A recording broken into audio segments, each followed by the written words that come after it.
खौसेथिखौ जों बयबो लुबैयो, खौसेथिखौ रावबो लुबैयै गैया। बर' माहारियाव खौसेथिनि थाखाय मालाबा दुलाराय बर' फरायसा आफाद, मालाबा बर' थुनलाइ आफाद, मालाबा माहारि आफाद जयै बाहागो लाबोदों, नाजाबोदों। आंबो दुलाराय बर' फरायसा आफादाव थानायाव जोंबो नाजाबोदों। दा बियो मालाबा फैनो नागिरो, मालाबा फैया।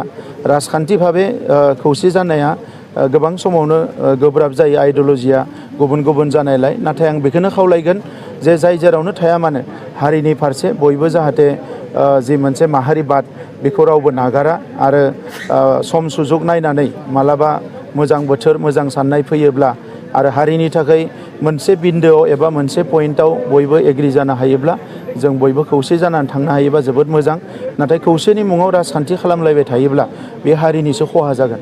दा नंखायनो खौसेखौ जाहाथे गोसो गोरबोनिफ्राय बयबो सानो, बेखौ सानब्रबनानै बा माबा मोनसे राजखान्थिनि थांखि लानानै साना आरो बेखौ अराय सम माहारि दानायनि थाखाय, माहारिनि आद्रा थाबावनाय खामानिफोरखौ मावफुंनो थाखाय, माहारिखौ जोङो बुहुमाव गेरेमसा माहारि गायसननो थाखाय बड'फाया होलांनाय बिबानखौ मावफुंनो थाखाय बयबो आवगायनानै फैनांगौ। अब्ला बर' माहारियाव सानसे नङा सानसे खौसेया जाथारगोन, आं बेखौ हास्थायो।